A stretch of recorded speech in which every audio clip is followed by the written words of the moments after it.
بسم اللہ الرحمن الرحیم۔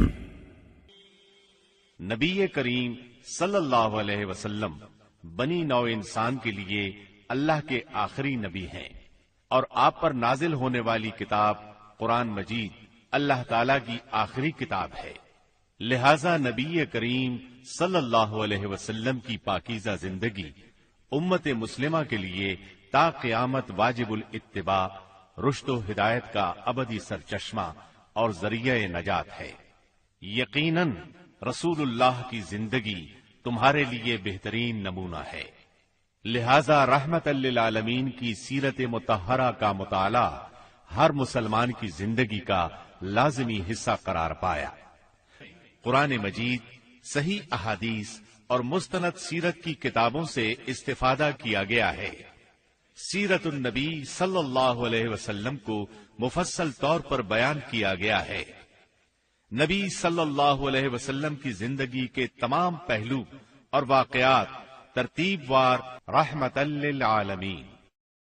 سیرت نبوی کو مکمل طور پر بیان کرنا اس وقت تک ممکن نہیں جب تک اسلام سے پہلے اور بعد کے حالات کا تقابل نہ کیا جائے۔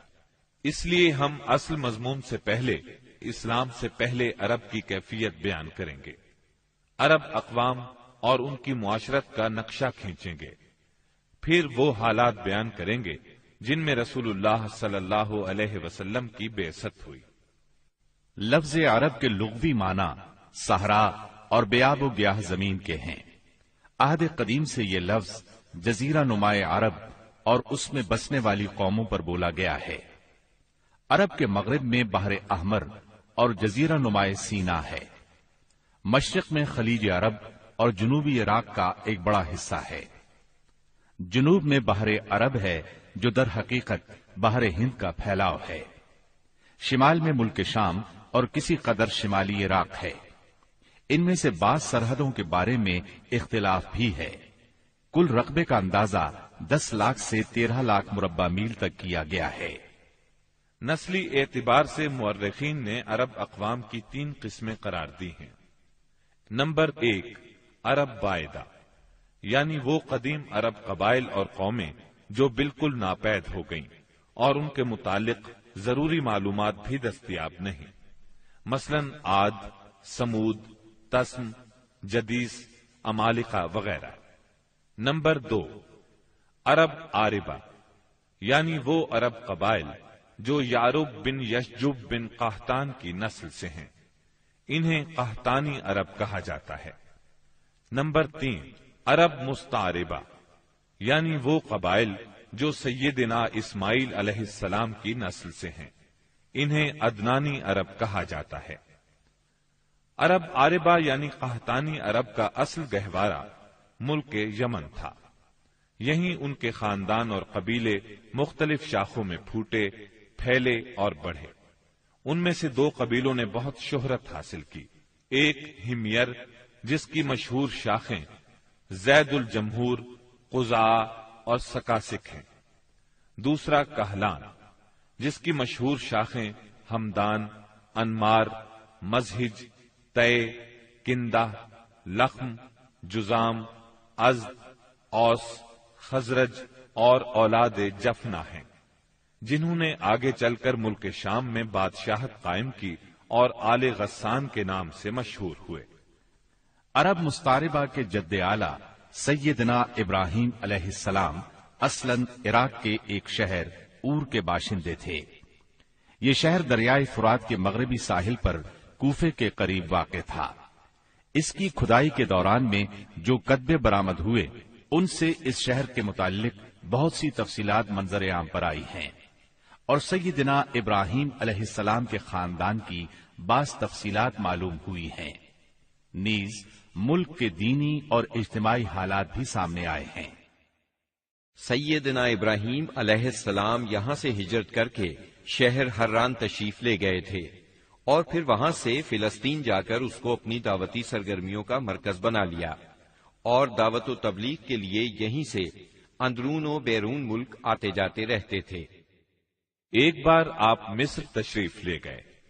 فرعون نے آپ کی بیوی سیدہ سارہ علیہ السلام کی کیفیت سنی تو بدنیت ہو گیا انہیں بری نیت سے اپنے دربار میں بلایا، لیکن اللہ نے سیدہ سارہ کی دعا کے نتیجے میں غیبی طور پر فرعون کی ایسی گرفت کی کہ وہ ہاتھ پاؤں مارنے لگا۔ اس کی نیت بد اس کے منہ پر مار دی گئی، اور وہ اس حادثے کی نوعیت سے سمجھ گیا کہ سیدہ سارہ اللہ کی نہایت خاص اور مقرب بندی ہیں۔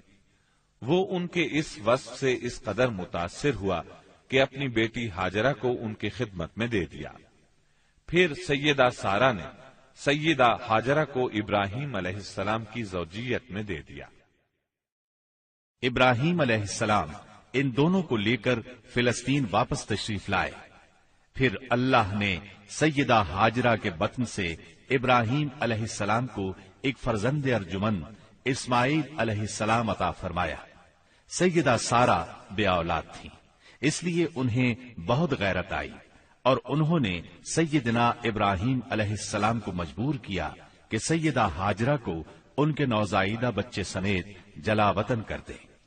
حالات نے ایسا رخ اختیار کیا کہ انہیں سیدہ سارہ کی بات ماننا پڑی، اور وہ سیدہ ہاجرہ اور اسماعیل علیہ السلام کو لے کر حجاز تشریف لے گئے۔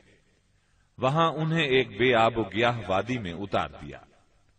اسی جگہ آج بیت اللہ ہے، اس وقت نہیں تھا، صرف ٹیلوں کی طرح ابھری ہوئی زمین تھی۔ سیلاب آتا تو دائیں بائیں سے کترا کر نکل جاتا تھا۔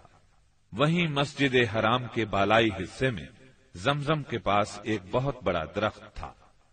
آپ نے ان دونوں کو اسی درخت کے پاس چھوڑا تھا۔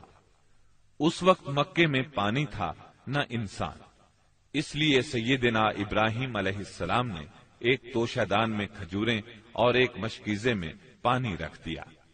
اس کے بعد فلسطین واپس چلے گئے۔ ادھر چند ہی دن میں کھجوریں اور پانی ختم ہو گیا۔ سخت مشکل پیش آئی، مگر اس مشکل وقت میں اللہ کے فضل سے زمزم کا چشمہ پھوٹ پڑا اور ان کے لیے خوراک کا سامان بن گیا۔ اسماعیل علیہ السلام جب جوان ہوئے تو جرہم قبیلے سے عربی سیکھ لی۔ یہ قبیلہ وہاں پانی دیکھ کر آباد ہو گیا تھا۔ اس قبیلے کے لوگ انہیں پسند کرنے لگے تو ان لوگوں نے اپنے خاندان کی ایک خاتون سے ان کی شادی کر دی۔ اسی دوران میں سیدہ ہاجرہ کا انتقال ہو گیا۔ ادھر سیدنا ابراہیم علیہ السلام کو خیال آیا کہ اپنا ترکہ دیکھنا چاہیے، چنانچہ وہ مکہ معظمہ تشریف لے گئے، لیکن سیدنا اسماعیل علیہ السلام سے ملاقات نہ ہوئی۔ بہو سے حالات دریافت کیے، اس نے تنگ دستی کی شکایت کی۔ آپ نے وصیت کی کہ اسماعیل آئیں تو کہنا اپنے دروازے کی چوکھٹ بدل دیں۔ سیدنا اسماعیل علیہ السلام اس وصیت کا مطلب سمجھ گئے۔ انہوں نے بیوی کو طلاق دے دی اور ایک دوسری عورت سے شادی کر لی جو جرہم کے سردار مزاز بن عمرو کی صاحبزادی تھی۔ ان کی دوسری شادی کے بعد ایک بار پھر سیدنا ابراہیم علیہ السلام مکے تشریف لے گئے، مگر اس مرتبہ بھی سیدنا اسماعیل علیہ السلام سے ملاقات نہ ہو سکی۔ بہو سے حال پوچھا تو اس نے اللہ کی حمد و ثنا بیان کی۔ آپ نے وصیت کی کہ اسماعیل اپنے دروازے کی چوکھٹ برقرار رکھیں، اور فلسطین واپس ہو گئے۔ اللہ تعالی نے مزاز کی بیٹی سے اسماعیل علیہ السلام کو 12 بیٹے عطا فرمائے۔ ان 12 بیٹوں سے 12 قبیلے وجود میں آئے اور سب نے مکے ہی میں رہائش اختیار کی۔ ان کے حالات زمانے کی گرد میں دب کر رہ گئے۔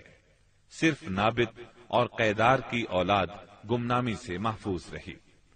قیدار بن اسماعیل علیہ السلام کی نسل مکہ معظمہ ہی میں پھیلتی پھولتی رہی، یہاں تک کہ عدنان اور پھر ان کے بیٹے معد کا زمانہ آ گیا۔ عدنانی عرب کا سلسلہ نسب صحیح طور پر یہیں تک محفوظ ہے۔ عدنان نبی صلی اللہ علیہ وسلم کے سلسلہ نسب میں 21ویں پشت میں آتے ہیں۔ بہرحال معد کے بیٹے نزار سے کئی خاندان وجود میں آئے۔ دراصل نزار کے 4 بیٹے تھے اور ہر بیٹا ایک بڑے قبیلے کی بنیاد ثابت ہوا۔ چاروں کے نام یہ ہیں: ایاد، انمار، ربیہ اور مزر۔ ان میں سے آخری 2 قبیلوں کی شاخیں اور شاخوں کی شاخیں بہت زیادہ ہوئیں، چنانچہ ربیہ سے اسد بن ربیہ، انزا، عبد القیس، وائل، بکر، تغلب اور بنو حنیفہ وغیرہ وجود میں آئے۔ مضر کی اولاد دو بڑے قبیلوں میں تقسیم ہوئی۔ نمبر 1 قیس اعلان بن مضر، نمبر 2 الیاس بن مضر۔ قیس اعلان سے بنو سلیم، بنو حوازن، بنو غطفان، غطفان سے افس، زبیان، اشجار اور غنی بن عاصر کے قبائل وجود میں آئے۔ الیاس بن مضر سے تمیم بن مرہ، حزیل بن مدرکہ، بنو اسد بن خزیمہ اور کنانہ بن خزیمہ کے قبائل وجود میں آئے۔ پھر کنانہ سے قریش کا قبیلہ وجود میں آیا۔ یہ قبیلہ فہر بن مالک بن نضر بن کنانہ کی اولاد ہے۔ پھر قریش بھی مختلف شاخوں میں تقسیم ہوئے۔ مشہور قریشی شاخوں کے نام یہ ہیں: جمح، سہم، عدی، مخزوم، تیم، زہرہ اور قصی بن کلاب کے خاندان یعنی عبد الدار، اسد بن عبد العزا اور عبد مناف۔ یہ تینوں قصی کے بیٹے تھے۔ ان میں سے عبد مناف کے 4 بیٹے ہوئے، جن سے 4 ذیلی قبیلے وجود میں آئے، یعنی عبد الشمس، نوفل، مطلب اور ہاشم۔ انہی ہاشم کی نسل سے اللہ نے ہمارے نبی کریم صلی اللہ علیہ وسلم کا انتخاب فرمایا۔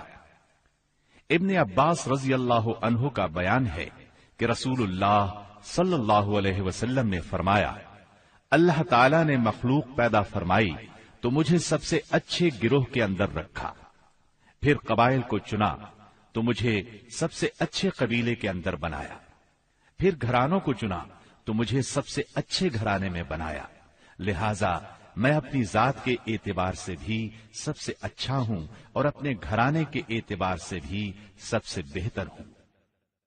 جس وقت جزیرۃ العرب پر اسلام کا سورج طلوع ہوا، وہاں 2 قسم کے حکمران تھے۔ ایک تاج پوش بادشاہ جو حقیقت میں مکمل طور پر آزاد اور خود مختار نہیں تھے، اور دوسرے قبائلی سردار جنہیں اختیارات کے لحاظ سے وہی حیثیت حاصل تھی جو تاج پوش بادشاہوں کی تھی، لیکن ان کی اکثریت کو ایک مزید امتیاز یہ حاصل تھا کہ وہ مکمل طور پر آزاد اور خود مختار تھے۔ اس وقت تاج پوش حکمران یہ تھے: شاہان یمن، شاہان آل غسان یعنی شام، اور شاہان ہیرا یعنی عراق۔ باقی عرب حکمران تاج پوش نہ تھے۔ عرب عاربہ میں سے قدیم ترین قوم سبا تھی۔ اور یعنی عراق سے جو کتبات برآمد ہوئے، ان میں 2500 سال قبل مسیح کی اس قوم کا ذکر ملتا ہے، لیکن اس کے عروج کا زمانہ 11 صدی قبل مسیح سے شروع ہوتا ہے۔ اس کی تاریخ کے اہم ادوار یہ ہیں: 650 قبل مسیح سے پہلے کا دور۔ اس دور میں سبا کے بادشاہوں کا لقب مکرب سبا تھا۔ ان کا پایہ تخت سرواہ تھا، جس کے کھنڈرات آج بھی معارب کے مغرب میں 1 دن کے فاصلے پر پائے جاتے ہیں۔ یہ کھنڈرات خریبہ کے نام سے مشہور ہیں۔ اسی دور میں معارب کے مشہور بند کی بنیاد رکھی گئی، جسے یمن کی تاریخ میں بہت اہمیت حاصل ہے۔ 650 قبل مسیح سے 115 قبل مسیح تک کا دور۔ اس دور میں سبا کے بادشاہوں نے مکرب کا لفظ چھوڑ کر ملک یعنی بادشاہ کا لقب اختیار کر لیا اور سرواہ کی بجائے معارب کو اپنا دارالسلطنت بنایا۔ اس شہر کے کھنڈرات آج بھی صنعاء سے 60 میل مشرق میں پائے جاتے ہیں۔ 115 قبل مسیح سے 300 عیسوی تک کا دور۔ اس دور میں سبا کی مملکت پر قبیلہ ہمیر کو غلبہ حاصل رہا اور اس نے معارف کی بجائے ریدان کو اپنا پایہ تخت بنایا۔ پھر ریدان کا نام ظفار پڑ گیا، جس کے کھنڈرات آج بھی شہر یریم کے قریب ایک دائرہ نما پہاڑی پر پائے جاتے ہیں۔ اسی دور میں قوم سبا کا زوال شروع ہوا۔ 300 عیسوی کے بعد سے آغاز اسلام تک کا دور۔ اس دور میں یمن کے اندر مسلسل اضطراب اور انتشار برپا رہا۔ انقلابات آئے، خانہ جنگیاں ہوئیں اور بیرونی قوموں کو مداخلت کے مواقع ہاتھ آئے، یہاں تک کہ ایک وقت ایسا بھی آیا کہ یمن کی آزادی سلب ہو گئی۔ چنانچہ اسی دور میں رومیوں نے عدن پر فوجی قبضہ کیا اور ان کی مدد سے حبشیوں نے ہمیر اور ہمدان کی آپس میں کشمکش سے فائدہ اٹھایا اور 340 عیسوی میں پہلی بار یمن پر قبضہ کیا۔ یہ قبضہ 378 عیسوی تک برقرار رہا۔ اس کے بعد یمن کی آزادی تو بحال ہو گئی، مگر معارب کے مشہور بند میں رکھنے پڑنا شروع ہو گئے، یہاں تک کہ 450 عیسوی یا 451 عیسوی میں بند ٹوٹ گیا اور وہ عظیم سیلاب آیا جس کا ذکر قرآن مجید کی سورہ سبا میں سیل ارم کے نام سے کیا گیا ہے۔ پھر 523 عیسوی میں ایک اور سنگین حادثہ پیش آیا، وہ یہ کہ یمن کے یہودی بادشاہ زونواس نے نجران کے عیسائیوں پر ایک ہیبت ناک حملہ کیا، انہیں عیسائی مذہب چھوڑنے پر مجبور کرنے کی کوشش کی۔ جب وہ اس پر آمادہ نہ ہوئے تو زونواس نے خندقیں کھدوا کر انہیں بھڑکتی ہوئی آگ میں جھونک دیا۔ قرآن مجید کی سورہ بروج میں اسی لرزہ خیز واقعے کی طرف اشارہ موجود ہے۔ اس واقعے کا نتیجہ یہ ہوا کہ عیسائیت انتقام لینے پر تل گئی۔ وہ پہلے ہی رومی بادشاہوں کی قیادت میں بلا وجہ عرب کی فتوحات کے لیے تیاری کر چکے تھے، اپنے علاقوں کو وسیع کرنا چاہتے تھے۔ انہوں نے حبشیوں کو یمن پر حملے کی ترغیب دی، انہیں باہری بیڑا مہیا کیا۔ حبشیوں نے رومیوں کی شہ پا کر 525 عیسوی میں اریات کی قیادت میں 70,000 فوج سے یمن پر دوبارہ قبضہ کر لیا۔ قبضے کے بعد اریات نے شاہ حبش کے گورنر کی حیثیت سے یمن پر حکمرانی کی، لیکن پھر اس کی فوج کے ایک ماتحت کمانڈر ابرہا نے اسے قتل کر کے خود اقتدار پر قبضہ جما لیا اور شاہ حبش کو بھی راضی کر لیا کہ وہ اس کے قبضے کو تسلیم کر لے۔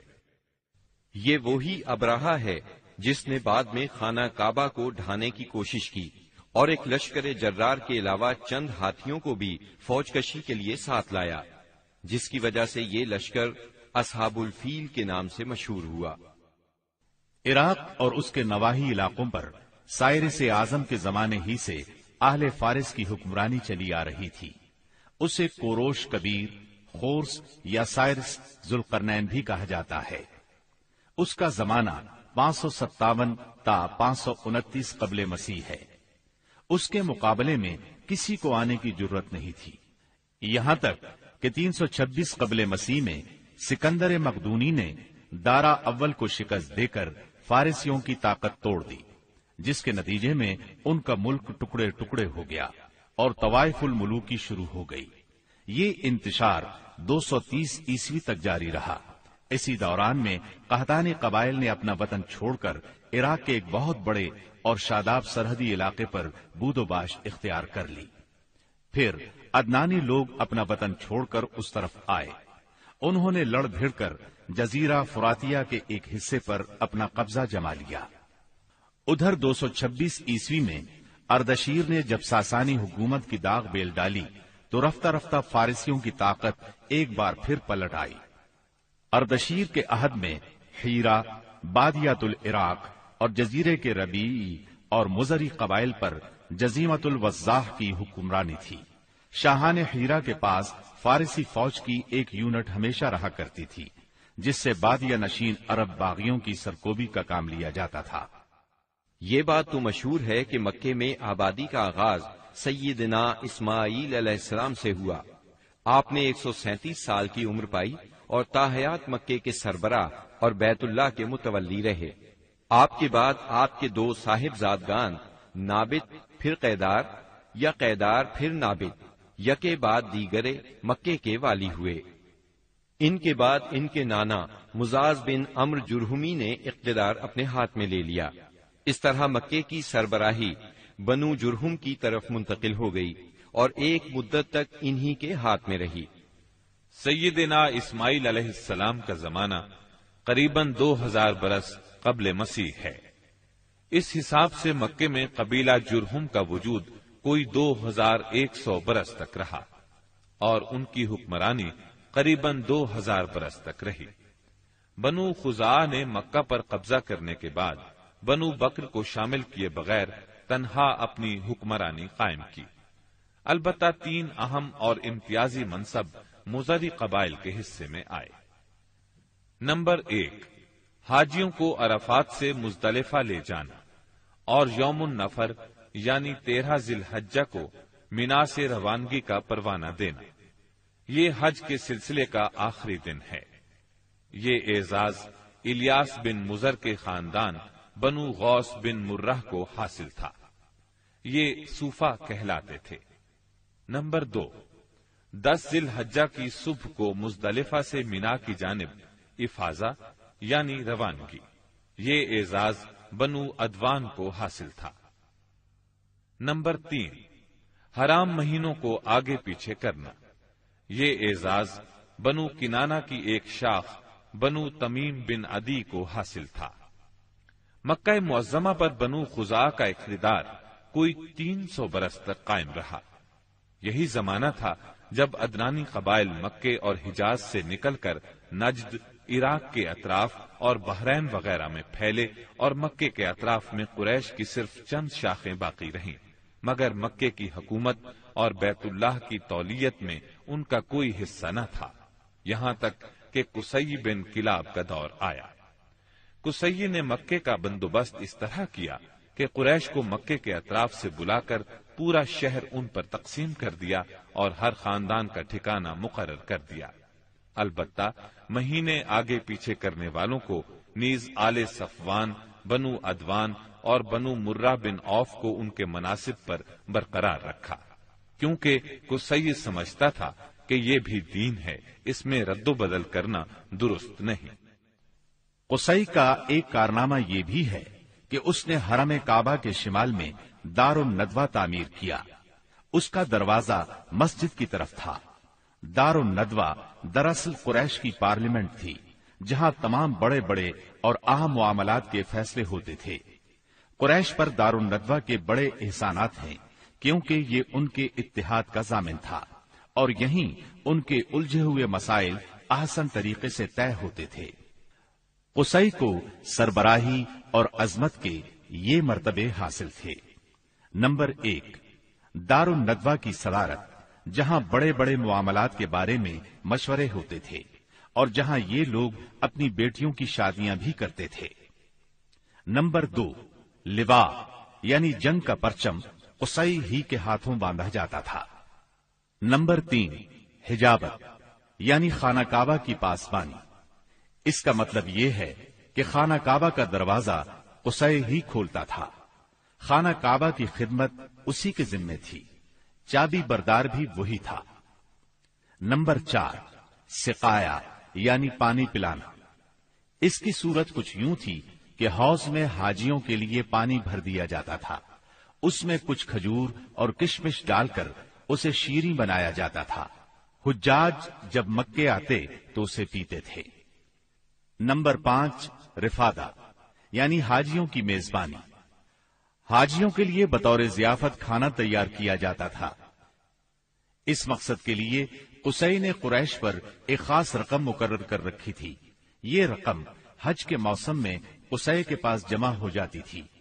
وہ اس رقم سے حاجیوں کے لیے کھانا تیار کراتا تھا۔ جو لوگ تنگ دست ہوتے یا جن کے پاس توشہ نہ ہوتا وہ یہی کھانا کھاتے تھے۔ ان کے علاوہ کچھ اور عہدے بھی تھے جنہیں قریش نے آپس میں تقسیم کر رکھا تھا۔ ان کی تفصیل یہ ہے۔ نمبر 1، ایثار یعنی فال گیری، قسمت کا حال دریافت کرنے کے لیے بتوں کے پاس جو تیر رکھے رہتے تھے ان کی تولیت۔ یہ منصب بنو جمح کو حاصل تھا۔ نمبر 2، مالیات کا نظم یعنی بتوں کا تقرب حاصل کرنے کے لیے جو نذرانے اور قربانیاں پیش کی جاتی تھیں ان کا انتظام کرنا، جھگڑوں اور مقدمات کا فیصلہ کرنا۔ یہ کام بنو سہم کو سونپا گیا۔ نمبر 3، شورا، یہ اعزاز بنو اسد کو حاصل تھا۔ نمبر 4، اشناق یعنی دیت اور جرمانوں کا نظم۔ اس منصب پر بنو تیم فائز تھے۔ نمبر 5 عقاب یعنی قومی پرچم اٹھانا، یہ بنو امیہ کا کام تھا۔ نمبر 6 قبہ یعنی فوجی کیمپ کا انتظام اور شاہ سواروں کی قیادت، یہ کام بنو مخزوم کے حصے میں آیا تھا۔ نمبر 7 سفارت، یہ منصب بنو عدی کا تھا۔ ہم قحطانی اور عدنانی قبائل کے وطن چھوڑنے کا ذکر کر چکے ہیں۔ ان قبائل میں سرداری نظام رائج تھا، قبیلے خود اپنا سردار مقرر کرتے تھے۔ قبائلی سرداروں کا درجہ اپنی قوم میں بادشاہوں جیسا تھا۔ قبیلہ صلح اور جنگ میں بہرحال اپنے سردار کے فیصلے کا پابند ہوتا تھا۔ سردار کو وہی اقتدار اور اختیارات حاصل تھے جو کسی بادشاہ کو ہوا کرتے ہیں۔ حتیٰ کہ بعض سرداروں کا یہ حال تھا کہ اگر کبھی وہ بگڑ جاتے تھے تو ہزاروں تلواریں بے نیام ہو جاتی تھیں، اور وہ یہ بھی نہیں پوچھتے تھے کہ سردار کے غصے کا سبب کیا ہے۔ اب رہا سیاسی حالات کا مسئلہ۔ جزیرت العرب کے 3 سرحدی علاقے تھے، یہ تینوں غیر ممالک کے پڑوس میں تھے۔ ان کی سیاسی حالت سخت پریشان کن تھی۔ وہاں انتشار کی کیفیت تھی، صورتحال زوال پذیر تھی۔ انسان مالک تھا یا غلام، حاکم تھا یا محکوم، بس انہی 2 طبقوں میں بٹا ہوا تھا۔ تمام تر فوائد سربراہوں کو، خاص طور پر غیر ملکی سربراہوں کو حاصل تھے، اور سارا بوجھ غلاموں کے سر تھا۔ وہ طرح طرح کے ظلم و ستم برداشت کرتے تھے، زبان نہیں کھول سکتے تھے کیونکہ حکمرانی جبری تھی۔ انسانی حقوق نام کی کسی چیز کا دور دور تک وجود نہیں تھا۔ عرب کے عام باشندے اسماعیل علیہ السلام کی دعوت و تبلیغ کے نتیجے میں دین ابراہیم کے پیروکار تھے، اس لیے صرف اللہ کی عبادت کرتے تھے اور توحید پر کاربند تھے۔ لیکن وقت گزرنے کے ساتھ ساتھ انہوں نے اللہ کے احکامات کو بھلا دیا، پھر بھی ان کے اندر توحید اور دین ابراہیمی کے کچھ آثار باقی رہے، کچھ شعائر پر وہ عمل پیرا رہے، یہاں تک کہ بنو خزاعہ کا سردار عمرو بن لحی منظر عام پر آیا۔ اس کی نشو و نما نیکی، صدقہ و خیرات اور دینی باتوں سے گہری دلچسپی پر ہوئی تھی، اس لیے لوگوں نے اسے محبت کی نظر سے دیکھا، اسے بڑا عالم اور اللہ کا ولی سمجھ کر اس کی پیروی کی۔ پھر اس شخص نے ملک شام کا سفر کیا، اس نے دیکھا وہاں بتوں کی پوجا ہو رہی تھی۔ اس نے سمجھا یہ طریقہ بھی اچھا ہے اور برحق ہے، کیونکہ ملک شام پیغمبروں کی سرزمین تھی، آسمانی کتابیں وہاں نازل ہوئی تھیں۔ چنانچہ واپسی پر وہ وہاں سے اپنے ساتھ حبل بت بھی لے آیا اور اسے خانہ کعبہ کے اندر نصب کر دیا، اور اہل مکہ کو اللہ کے ساتھ شرک کی دعوت دی۔ اہل مکہ نے اس پر لبیک کہا۔ اس کے بعد بہت جلد حجاز کے باشندے بھی شامل ہو گئے، وہ بھی ان کے نقش قدم پر چل پڑے۔ اس طرح عرب میں بت پرستی کا آغاز ہوا۔ حبل کے علاوہ عرب کے قدیم ترین بتوں میں سے ایک منات تھا۔ یہ بحر احمر کے ساحل پر قدید کے قریب مشلل میں نصب تھا۔ اس کے بعد طائف میں لات نامی بت وجود میں آیا، پھر وادی نخلا میں عزا کا بت نصب کیا گیا۔ یہ تینوں عرب کے سب سے بڑے بت تھے۔ اس کے بعد حجاز کے ہر خطے میں شرک کی کثرت اور بتوں کی بھرمار ہو گئی۔ کہا جاتا ہے کہ ایک جن عمرو بن لحی کے تابع تھا، اس نے بتایا کہ قوم نوح کے بت یعنی ود، سوا، یغوث، یعوق اور نصر جدہ میں دفن ہیں۔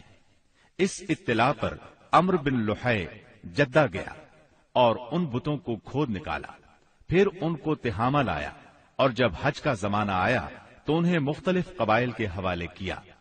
یہ قبائل ان بتوں کو اپنے اپنے علاقوں میں لے گئے۔ اس طرح ہر قبیلے میں پھر ہر گھر میں ایک ایک بت ہو گیا۔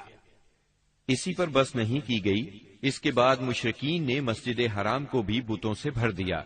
چنانچہ جب مکہ فتح ہوا تو بیت اللہ اور اس کے گردا گرد 360 بت تھے، جن کو خود رسول اللہ صلی اللہ علیہ وسلم نے اپنے دستے مبارک سے توڑا۔ آپ ہر ایک بت کو چھڑی سے ٹھوکر مارتے اور وہ گر جاتا۔ پھر آپ نے حکم دیا ان تمام بتوں کو مسجد حرام سے باہر نکال دو۔ چنانچہ ان سارے بتوں کو مسجد حرام سے باہر نکال کر جلا دیا گیا۔ غرض شرک اور بت پرستی اہل جاہلیت کے دین کا سب سے بڑا مظہر بن چکی تھی، اور ان لوگوں کو یہ گھمنڈ بھی تھا کہ وہ سیدنا ابراہیم علیہ السلام کے دین پر ہیں۔ پھر اہل جاہلیت کے یہاں بت پرستی کے کچھ خاص طریقے بھی رائج تھے جو زیادہ تر عمرو بن لوہی کے گھڑے ہوئے تھے۔ یہ جاہل لوگ سمجھتے تھے کہ عمرو بن لوہی کے طریقے دین ابراہیمی میں تبدیلی نہیں بلکہ بدعت حسنہ ہیں۔ ان میں بت پرستی کی کیا کیا رسمیں رائج تھیں، اس کی تفصیل بھی سن لیں۔ نمبر 1، اس دور کے جاہل مشرک بتوں کے پاس مجاور بن کر بیٹھتے تھے، ان کی پناہ ڈھونڈتے تھے، انہیں زور زور سے پکارتے تھے، حاجت روائی اور مشکل کشائی کے لیے ان کو پکارتے تھے اور سمجھتے تھے کہ وہ اللہ سے سفارش کر کے ہماری مراد پوری کرا دیں گے۔ نمبر 2، وہ بتوں کا حج اور طواف کرتے تھے، ان کے سامنے عجز و نیاز سے پیش آتے تھے اور انہیں سجدہ کرتے تھے۔ نمبر 3، بتوں کے لیے نذرانے اور قربانیاں پیش کرتے اور قربانی کے ان جانوروں کو کبھی بتوں کے آستانوں پر لے جا کر ذبح کرتے تھے اور کبھی کسی اور جگہ ذبح کر لیتے تھے، مگر بتوں کے نام پر ذبح کرتے تھے۔ ذبح کی ان دونوں صورتوں کا ذکر اللہ تعالی نے سورۃ المائدہ کی آیت نمبر 3 میں کیا ہے۔ وَمَا ذُبِحَ عَلَى النُّصُبِ، یعنی وہ جانور بھی حرام ہیں جو آستانوں پر ذبح کیے گئے ہوں۔ دوسری جگہ یعنی سورہ انعام کی آیت 121 میں فرماتے ہیں، وَلَا تَأْكُلُوا مِمَّا لَمْ يُذْكَرِ اسْمُ اللَّهِ عَلَيْهِ، یعنی اس جانور کا گوشت مت کھاؤ جس پر اللہ کا نام نہ لیا گیا ہو۔ نمبر 4، بتوں کا قرب حاصل کرنے کا ایک طریقہ یہ بھی تھا کہ مشرقین اپنی سمجھ کے مطابق اپنے کھانے پینے کی چیزوں اور اپنی کھیتی اور چوپائے کی پیداوار کا ایک حصہ بتوں کے لیے خاص کرتے تھے۔ اس سلسلے میں ان کا دلچسپ رواج یہ تھا کہ وہ اللہ کے لیے بھی اپنی کھیتی اور جانوروں کی پیداوار کا ایک حصہ خاص کرتے تھے۔ پھر مختلف اسباب کی بنا پر اللہ کا حصہ تو بتوں کی طرف منتقل کر سکتے تھے، لیکن بتوں کا حصہ کسی بھی حال میں اللہ کی طرف منتقل نہیں کر سکتے تھے۔ اس بری عادت کا تذکرہ بھی اللہ تعالی نے سورہ انعام کی آیت 136 میں کیا ہے۔ اللہ نے جو کھیتی اور چوپائے پیدا کیے ہیں اس کا ایک حصہ انہوں نے اللہ کے لیے مقرر کیا، اور بذام خود کہتے ہیں کہ یہ اللہ کے لیے ہے اور یہ ہمارے شرکاء کے لیے ہے۔ تو جو ان کے شرکاء کے لیے ہوتا ہے وہ تو اللہ کے لیے نہیں پہنچتا، مگر جو اللہ کے لیے ہوتا ہے وہ ان کے شرکاء تک پہنچ جاتا ہے۔ کتنا برا ہے وہ فیصلہ جو یہ لوگ کرتے ہیں۔ نمبر 5، بتوں کا قرب حاصل کرنے کا ایک طریقہ یہ بھی تھا کہ وہ مشرکین کھیتی اور چوپایوں میں مختلف قسم کی نظریں مانتے تھے۔ اللہ تعالی سورہ انعام کی آیت 138 میں فرماتے ہیں، ان مشرکین نے اپنے خیال پر یہ بھی کیا کہ یہ چوپائے اور کھیتیاں ممنوع ہیں، انہیں وہی کھا سکتا ہے جسے ہم چاہیں، اور یہ وہ چوپائے ہیں جن کی پیٹھ حرام کی گئی ہے، یعنی نہ ان پر سواری کی جا سکتی ہے اور نہ سامان لادا جا سکتا ہے، اور کچھ چوپائے ایسے ہیں جن پر یہ لوگ اللہ پر افتراء کرتے ہوئے اللہ کا نام نہیں لیتے۔ یہ تھے ان کے عقائد۔ انہی جانوروں میں بحیرہ، صائبہ، وسیلہ اور حام تھے۔ سیرت نگار ابن اسحاق کہتے ہیں، بحیرہ صائبہ کی بچی کو کہا جاتا ہے اور صائبہ اس اونٹنی کو کہا جاتا ہے جس سے پے در پے 10-12 مادہ بچے پیدا ہوں، درمیان میں کوئی نر نہ ہو۔ ایسی اونٹنی کو آزاد چھوڑ دیا جاتا تھا، اس پر سواری نہیں کی جاتی تھی، اس کے بال بھی نہیں کاٹے جاتے تھے، اور مہمان کے سوا اس کا دودھ کوئی نہیں پی سکتا تھا۔ اس کے بعد یہ اونٹنی جو مادہ بچہ جنتی، اس کا کان چیر دیا جاتا اور اسے بھی اس کی ماں کے ساتھ آزاد چھوڑ دیا جاتا، اس پر سواری بھی نہ کی جاتی، اس کے بال نہ کاٹے جاتے، اور مہمان کے سوا کوئی اس کا دودھ نہ پیتا۔ اسی کو بحیرہ کہتے ہیں، اور صائبہ اس کی ماں ہے۔ وسیلہ اس بکری کو کہا جاتا تھا جو 5 مرتبہ پے در پے 2 مادہ بچے جنتی تھی، یعنی 5 بار میں 10 مادہ بچے پیدا ہوتے، درمیان میں کوئی نر نہ پیدا ہوتا۔ اس بکری کو اس لیے وسیلہ کہا جاتا تھا کہ وہ سارے مادہ بچوں کو ایک دوسرے سے جوڑ دیتی تھی۔ اس کے بعد اس بکری سے جو بچے پیدا ہوتے انہیں صرف مرد کھا سکتے تھے، عورتیں نہیں کھا سکتی تھیں۔ البتہ اگر کوئی بچہ مردہ پیدا ہوتا تو اس کو مرد عورت سبھی کھا سکتے تھے۔ ہام اس نر اونٹ کو کہتے تھے جس کی جفتی سے پے در پے 10 مادہ بچے پیدا ہوتے، درمیان میں نر نہ پیدا ہوتا۔ ایسے اونٹ کی پیٹھ محفوظ کر دی جاتی تھی، نہ اس پر سواری کی جاتی، نہ بال کاٹے جاتے، بلکہ اسے اونٹوں کے ریوڑ میں جفتی کے لیے آزاد چھوڑ دیا جاتا، اس کے سوا اس سے کوئی اور فائدہ نہ اٹھایا جاتا۔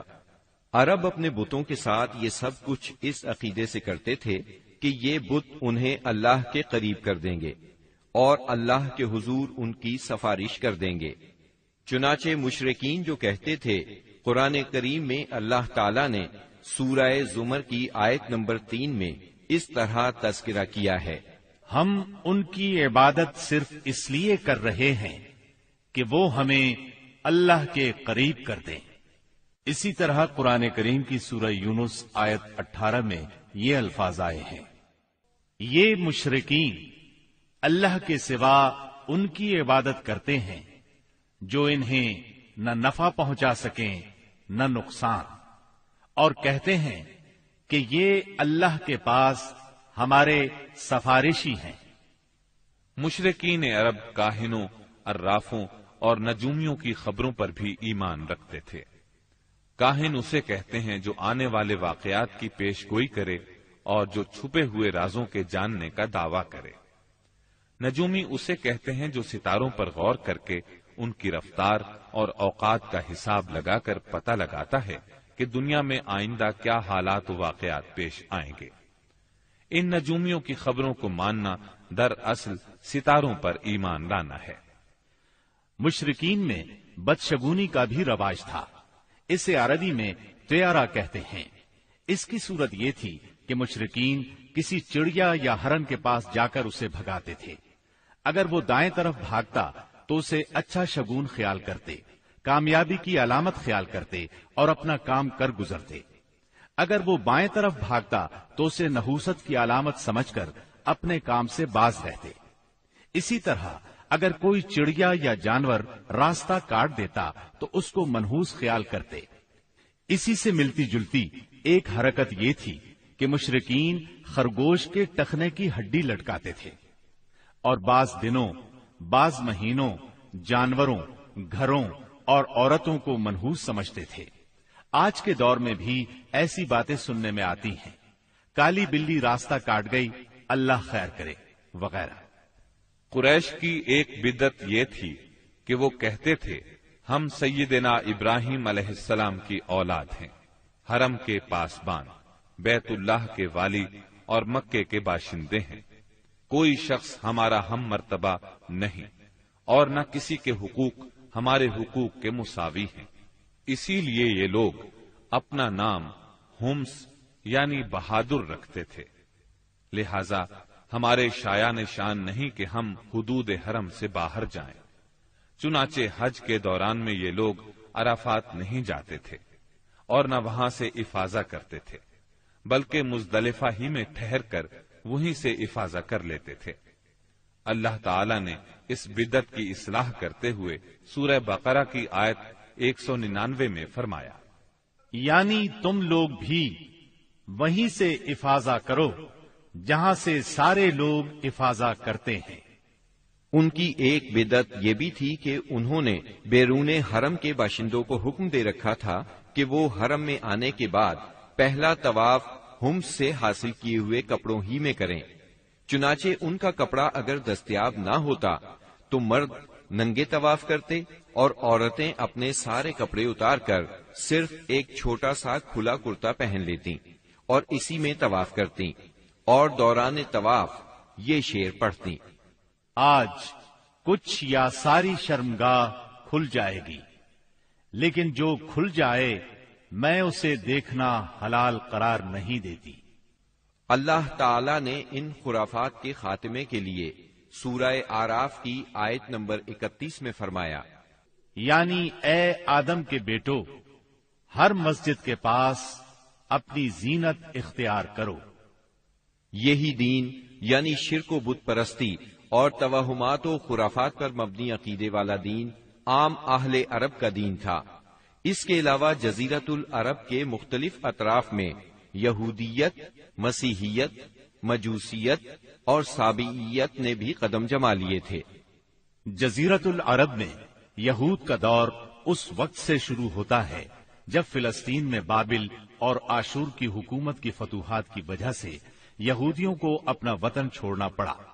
اس حکومت کی سخت گیری اور بخت نصر کے ہاتھوں یہودی بستیوں کی تباہی اور ویرانی، ان کے ہیکل کی بربادی اور ان کی اکثریت کی ملک بابل سے جلا وطنی کا نتیجہ یہ ہوا کہ یہود کی ایک جماعت فلسطین چھوڑ کر حجاز کے شمالی اطراف میں آ بسی اور یثرب، خیبر اور تیماء میں آباد ہو کر یہاں اپنی باقاعدہ بستیاں بسا لی، قلعے تعمیر کر لیے اور گڑھیاں بنا لی۔ وطن چھوڑ کر آنے والے ان یہود کے ذریعے عرب باشندوں میں کسی قدر یہودی مذہب کا بھی رواج ہوا اور اسلام کے ظہور سے پہلے اس کو بھی ایک اچھی بھلی حیثیت حاصل ہو گئی۔ اسلام کے ظہور کے وقت مشہور یہودی قبائل یہ تھے: خیبر، نذیر، مستلق، قریظہ اور قینقاع۔ جہاں تک عیسائی مذہب کا تعلق ہے، بلاد عرب میں اس کی آمد حبشی اور رومی قبضہ گیروں اور فاتحین کے ذریعے ہوئی۔ یمن پر حبشیوں کا قبضہ پہلی بار 340 عیسوی میں ہوا اور 378 عیسوی تک برقرار رہا۔ اس دوران یمن میں مسیحی مشن کام کرتا رہا۔ قریباً اسی زمانے میں ایک متقی اور پرہیزگار شخص فیمیون نجران پہنچا اور وہاں کے باشندوں میں عیسائی مذہب کی تبلیغ کی۔ نجران کے لوگوں کو اس کے دین میں کچھ ایسی سچی علامات نظر آئیں کہ وہ عیسائی ہو گئے۔ جہاں تک مجوسی مذہب کا تعلق ہے تو اسے زیادہ تر اہل فارس کے ہمسایہ عربوں میں فروغ حاصل ہوا، مثلا عراق، عرب، بحرین، ہجر اور خلیج عربی کے ساحلی علاقے۔ ان کے علاوہ یمن پر فارسی قبضے کے دوران میں وہاں بھی اکا دکا افراد نے مجوسیت قبول کی۔ باقی رہا صابی مذہب، تو عراق کے آثار قدیمہ کی کھدائی کے دوران جو کتبات برآمد ہوئے ان سے پتہ چلتا ہے کہ یہ ابراہیم علیہ السلام کی کلدانی قوم کا مذہب تھا۔ دور قدیم میں شام و یمن کے بہت سے باشندے بھی اسی مذہب کے پیروکار تھے۔ عرب کے باقی دینوں کے ماننے والوں کا حال مشرکین ہی جیسا تھا، کیونکہ ان کے دل یکساں تھے، عقائد ایک سے تھے اور رسم و رواج میں ہم آہنگی تھی۔ جزیرۃ العرب کے سیاسی اور مذہبی حالات بیان کرنے کے بعد اب وہاں کے اجتماعی، اقتصادی اور اخلاقی حالات کا خاکہ مختصراً پیش کرتے ہیں۔ عرب آبادی مختلف طبقات میں بٹی ہوئی تھی۔ ہر طبقے کے حالات ایک دوسرے سے بہت زیادہ مختلف تھے۔ چنانچہ معزز طبقے میں مرد اور عورت کا تعلق خاصا ترقی یافتہ تھا۔ عورت کو بہت کچھ خود مختاری حاصل تھی، اس کی بات مانی جاتی تھی، اس کا اس قدر احترام اور حفاظت کی جاتی کہ اس کی خاطر تلواریں سونت لی جاتی تھی، خون ریزی ہو جاتی تھی۔ آدمی جب اپنی شجاعت اور بہادری پر بات کرنا چاہتا، اپنی تعریف کرنا چاہتا تو عموماً عورت ہی کو مخاطب کرتا۔ شجاعت اور سخاوت کی صفات کو ان کے درمیان بہت بڑا مقام حاصل تھا۔ اکثر اوقات ان میں صلح کے لیے عورت ہی بڑا کردار ادا کرتی تھی۔ وہ چاہتی تو قبائل کو صلح کے لیے جمع کر لیتی تھی اور چاہتی تو ان کے درمیان جنگ کی آگ بھڑکا دیتی۔ لیکن ان تمام باتوں کے باوجود خاندان کا سربراہ مرد ہی کو مانا جاتا تھا اور اس کی بات فیصلہ کن ہوتی تھی۔ اس طبقے میں مرد اور عورت کا تعلق عقد نکاح کے ذریعے ہوتا تھا، یہ نکاح عورت کے ولیوں کی نگرانی میں انجام پاتا تھا۔ عورت کو ان کی ولایت کے بغیر نکاح کا حق نہیں تھا۔ ایک طرف طبقہ اشراف یعنی معزز لوگوں کا یہ حال تھا تو دوسری طرف دوسرے طبقات میں مرد عورت کے اختلاط کی اور بھی کئی صورتیں تھیں جنہیں بدکاری، بے حیائی، فحاشی اور زناکاری کے سوا کوئی اور نام نہیں دیا جا سکتا۔ زمانہ جاہلیت میں کسی حد کے بغیر متعدد بیویاں رکھنا ایک عام بات تھی۔ لوگ دو سگی بہنوں کو بھی بیک وقت اپنے نکاح میں رکھ لیتے تھے۔ باپ کے بیوی کو طلاق دینے کے بعد یا اس کے فوت ہونے پر بیٹا اپنی سوتیلی ماں سے بھی نکاح کر لیتا تھا۔ طلاق کا اختیار مرد کو حاصل تھا اور اس کی کوئی حد مقرر نہیں تھی۔ زناکاری تمام طبقات میں عروج پر تھی، کوئی طبقہ یا انسانوں کی کوئی قسم اس سے مستثنا نہ تھی۔ البتہ کچھ مرد اور کچھ عورتیں ایسے ضرور تھے جنہیں اپنی بڑائی کا احساس اس برائی کی کیچڑ میں لت پت ہونے سے باز رکھتا تھا۔ پھر آزاد عورتوں کا حال لونڈیوں کی نسبت اچھا تھا۔ اصل مصیبت لونڈیاں ہی تھیں۔ ایسا لگتا ہے جیسے ان جاہلوں کی اکثریت اس برائی کی طرف منسوب ہونے میں کوئی آر بھی محسوس نہیں کرتی تھی۔ جاہلیت میں باپ بیٹے کا تعلق بھی مختلف نوعیت کا تھا۔ کچھ تو ایسے تھے جو کہتے تھے یعنی ہماری اولاد ہمارے کلیجے ہیں جو روئے زمین پر چلتے پھرتے ہیں، جبکہ دوسری طرف کچھ لوگ ایسے بھی تھے جو لڑکیوں کو رسوائی اور خرچ کے خوف سے زندہ دفن کر دیتے تھے اور بچوں کو فقر و فاقے کے ڈر سے مار ڈالتے تھے۔ تاہم یہ کہنا مشکل ہے کہ یہ سنگ دلی بڑے پیمانے پر رائج تھی، کیونکہ عرب اپنے دشمنوں سے اپنی حفاظت کے لیے دوسروں کی بنسبت کہیں زیادہ اپنی اولاد کو بہتر سمجھتے تھے اور اس بات کا احساس بھی رکھتے تھے۔ مطلب یہ کہ مجموعی طور پر ان کی حالت بہت کمزور تھی، عقل سے عاری تھی اور ذلت میں گھری ہوئی تھی۔ جہالت نے ان کو اپنے گھیرے میں لیا ہوا تھا۔ خرافات کا دور دورہ تھا، لوگ جانوروں جیسی زندگی گزار رہے تھے۔ عورت بیچی اور خریدی جاتی تھی، بعض اوقات اس سے مٹی اور پتھر جیسا سلوک کیا جاتا تھا۔ قوم کے باہمی تعلقات کمزور بلکہ ٹوٹے ہوئے تھے۔ رہ گئیں حکومتیں تو ان کو صرف اپنا خزانہ بھرنے سے غرض تھی یا مخالفوں پر فوج کشی کرنے کی فکر۔ اقتصادی حالت بھی خراب تھی، صرف تجارت ان کے نزدیک ضروریات زندگی حاصل کرنے کا سب سے اہم ذریعہ تھی، اور تجارت کے لیے امن و سلامتی کی فضا کا ہونا ضروری ہے، ورنہ تجارتی آمد و رفت نہیں ہو سکتی۔ جبکہ ان کا حال یہ تھا کہ سوائے حرمت والے مہینوں کے امن اور سلامتی کا کہیں وجود نہ تھا۔ یہی وجہ ہے کہ صرف حرمت والے مہینوں میں عرب کے مشہور بازار اوکاز، ذی المجاز اور مجنہ لگتے تھے۔ جہاں تک صنعتوں کا معاملہ ہے تو عرب اس میدان میں ساری دنیا سے پیچھے تھے۔ کپڑے کی بنائی اور چمڑے کی دباغت وغیرہ کی شکل میں جو چند صنعتیں پائی بھی جاتی تھیں وہ زیادہ تر یمن، ہیرا اور شام سے ملے ہوئے علاقوں میں تھی۔ البتہ اندرون عرب گلہ بانی اور کھیتی باڑی کا کسی قدر رواج تھا۔